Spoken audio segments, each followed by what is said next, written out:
дар доираи сафари корӣ ба ноҳияи хуросони вилояти хатлон, сарвазири мамлакат Қоҳир Расулзода нахуст бо рафти корҳои барқарорсозии иншооти обгузари муваққатӣ дар минтақаҳои аз офати табиӣ зарарида шинос шуд. таъкид бояд кард ки рӯзҳои 14 ва 16 майи соли равон дар натиҷаи омадани сел дар ноҳияи хуросони вилояти хатлон аз ҷумла 260 манзили истиқоматӣ пурраю қисман, хатҳои барқу обгузар, иншооти ёрирасон ва заминҳои таъиноти кишоварзӣ хароб гардид. барои бартараф намудани зарар ва барқарор сохтани канали хоҷақалъа бо дастгирии ҳукумати ҷумҳурии тоҷикистон тадбирҳои саривақтӣ анҷом дода мешавад. имрӯзҳо дар мавзеъҳои зарарида аз тарафи идораҳои дахалдор техникаву механизми зарурӣ сафарбар карда шуда, қубурҳои қутраш 1820 мм барои барқарорсозии иншооти обрасонӣ истифода мегарданд. аз рӯи нақша дар муҳлати 2 рӯзи дигар дар канали хоҷақалъа бо 300 метр пурра барқарор карда шуда ба истифода дода мешавад. ба иттилои масъулон тавассути канали мазкур 2800 гектар дар ноҳияи Абдурахмониҷомӣ ва 10400 гектар дар ноҳияи Хуросон заминҳои таъиноти кишоварзӣ обёрӣ мешаванд. дар ҳамин мавзеъ ҳамчунин дар натиҷаи боронҳои пайдарпайи санаи 14 ва 16 майи соли равон дар ҳудуди деҳоти айнии ноҳияи Хуросон сел ва фаромадани ярч ба амал омада, роҳи автомобилгарди аҳамияти маҳаллӣ доштаи Обикии Ганҷина дар масофаи 350 метр корношоям гардида, аз ҷумла 250 метри он пурра хароб гардида буд. инчунин дар шафати роҳи автомобилгарди аҳамияти маҳаллӣ доштаи деҳоти айнӣ баромад ба роҳи байналмилалии Қизилқалъа Ҷарбуҷа дар 3 ҷои фуруравии канорҳои роҳ ба вуҷуд омада буд, ки аз тарафи муассисаҳои давлатии нигоҳдории роҳҳои автомобилгарди минтақаи Бохтар тавассути техникаҳои зарурӣ барқарор мегардад. барои бартараф намудани офати табиӣ 1020 метр роҳи тавоварӣ ва барои пур намудани мавзеъҳои фурурафта 1500 метри мукааб шағал, инчунин барои васеъ намудани роҳ 4750 метри мукааб хок истифода шудааст. дар баробари иншооти муҳими хоҷагии халқи ноҳия бар асари боронҳои пайдарпай ва селфароӣ, ҳамчунин манзилҳои истиқоматӣ ва майдони 77 гектар заминҳои таъиноти кишоварзӣ хароб гардид. тавре таъкид шуд, президенти ҷумҳурии Тоҷикистон пешвои миллат муҳтарам Эмомалӣ Раҳмон аз рӯзҳои нахустини ба вуқӯъ пайвастани ин ҳодисаи табиӣ ҳукумати мамлакат, роҳбарони вазорату идораҳои дахалдор, роҳбарияти вилоя ва ноҳияро барои ҳалли саривақтии мушкилоти аҳолӣ, дастгирию кӯмаки ҳамаҷонибаи онҳо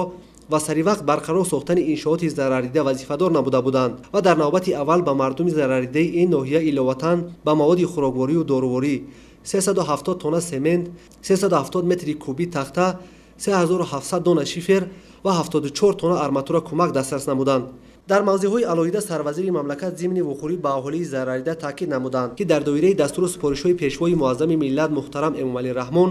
тамоми мушкилоти мардум дар муддати кӯтоҳтарин роҳи ҳалли худро пайдо карда, ҳамаи иншооти харобгарда саривақт ва бо сифати баланд барқарор карда мешаванд. мардуми ноҳияи Хуросон дар навбати худ ба сарвари давлат муҳтарам Эмомалӣ Раҳмон барои кӯмаку дастгириҳо ва таваҷҷӯҳу ғамхориҳои пайваста изҳори сипосу миннатдорӣ намуда, таъкид доштанд, ки аз рӯзҳои аввали ба вуқӯъ пайвастани ин офати табиӣ ҳукумати ҷумҳурии Тоҷикистон баҳри кӯмаки онҳо тамоми тадбирҳои муҳимро анҷом медиҳанд. сипас таҳти раёсати сарвазири мамлакат ҷаласаи ситоди корӣ оид ба бартарафсозии оқибатҳои офати табиӣ дар ноҳияи Хуросон баргузор гардид. роҳбарони вазорату идораҳои дахлдор ва роҳбарияти вилояту ноҳия вазифадор карда шуданд, ки пайи рафъи оқибатҳои офати табиӣ дар ноҳия тадбирҳои бетаъхир андешида 67 манзили истиқоматӣ пурра харобгардидаро то ибтидои моҳи сентябр бунёд намоянду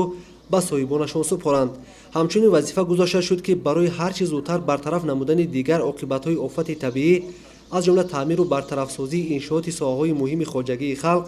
ва бунёди инфраструктураи зарурӣ аз қабили мактаб, бунгоҳи тиббӣ,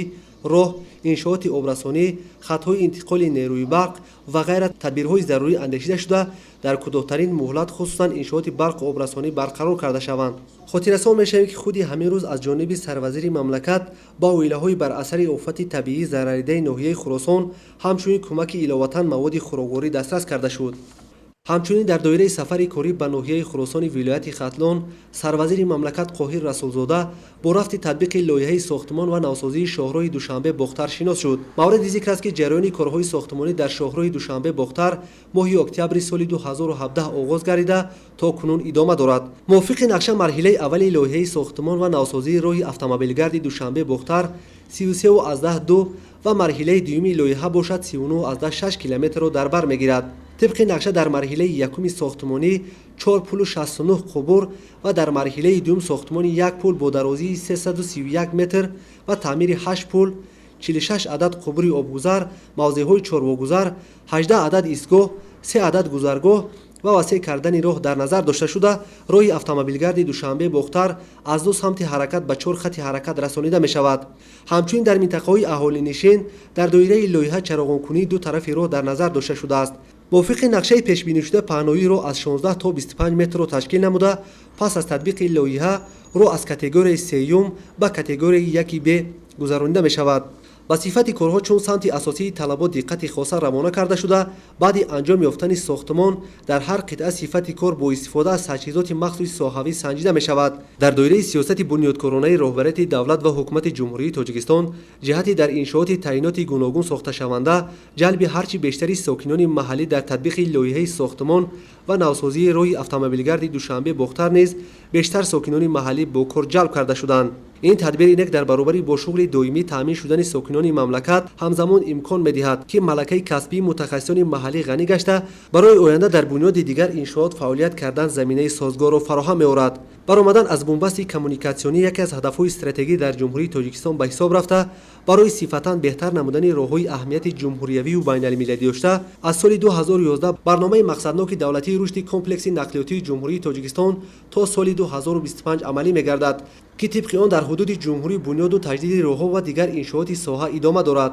مدت ساختمان در شهرهای دوشنبه بختر 3 سال معین شده موافق نقشه تصدیق گردیده تطبیق مرحله یکم سال 2020 و مرحله دوم باشد در سال 2021 در نظر داشته شده است. در انجام شناسایی با رفت تطبیق لایحه سروزیر مملکت قاهر رسولزاده مسئولان را وظیفه‌دار نمود که با نظرداشت غیر قناعتبخش بودن صفت کارها در ساختمان و نوسازی راه در دایره اجرای دستور سپارش‌های پیشوای ملت پرزیدنت جمهوری تاجیکستان محترم امامعلی رحمان با استفاده از وضع باد و هوای مساعد جهت سریع وقت و با صفت بلند انجام دادن تطبیق لایحه ساختمان و نوسازی راه ماشینگرد دوشنبه بختر تدبیرهای به تأخیر اندیشاند.